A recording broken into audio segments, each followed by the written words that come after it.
Elliot lived for the quiet. After the chaos of city life had frayed his nerves, he moved to a small cabin deep in the woods, miles from the nearest neighbor.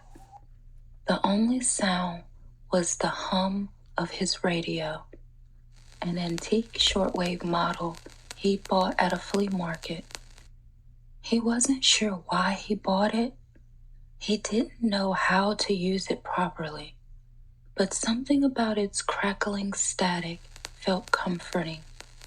It filled the emptiness. One evening, while flipping through frequencies, he heard it, a faint voice buried in the static. It was soft, almost melodic, but the words were indecipherable.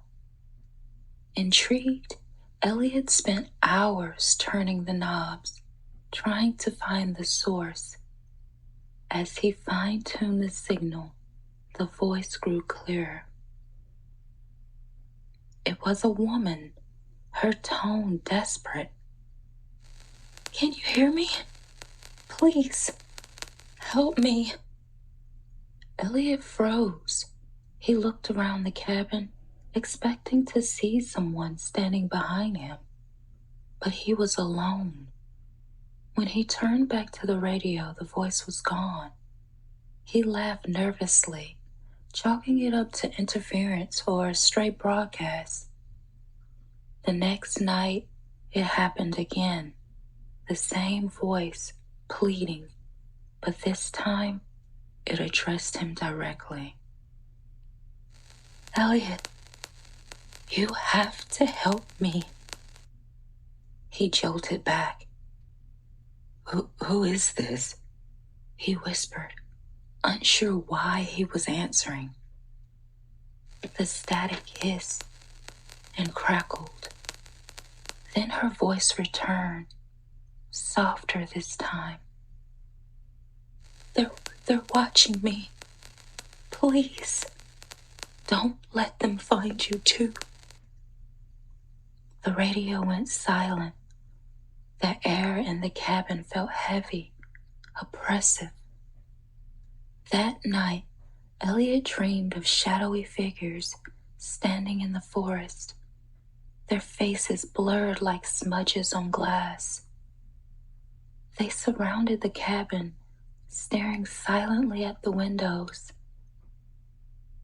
When he woke up, the radio was on, though he distinctly remembered turning it off. The static seemed louder than usual, almost deafening. He unplugged the radio, but it didn't stop. The static hissed, growing sharper, and the voice broke through once more. "They know you're listening. Don't look outside."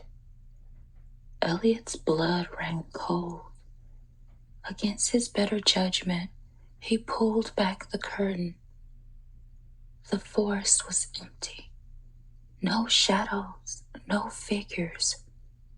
Just trees swaying gently in the breeze. He let out a shaky laugh and turned back to the radio. "They're closer now," the voice whispered. A loud knock shattered the silence. Elliot's heart raced as he stared at the door. It was late. No one should be out there. The knocking came again, harder this time. He crept to the door, every instinct screaming at him to stay quiet.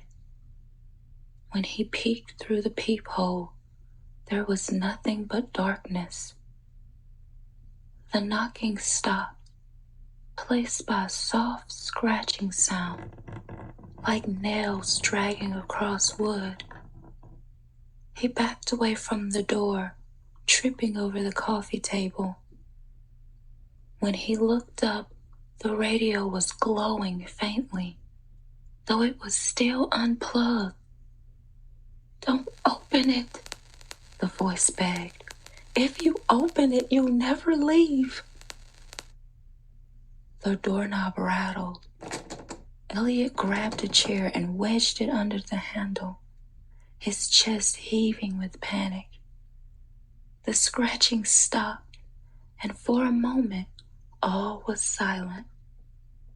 Then he heard it, a low, guttural growl coming from inside the cabin. The static on the radio roared, louder than ever, drowning out everything else. Through the noise, the woman's voice screamed one last warning. They're already inside. The lights flickered, and they went out. Elliot was plunged into total darkness. The cabin was found months later, abandoned.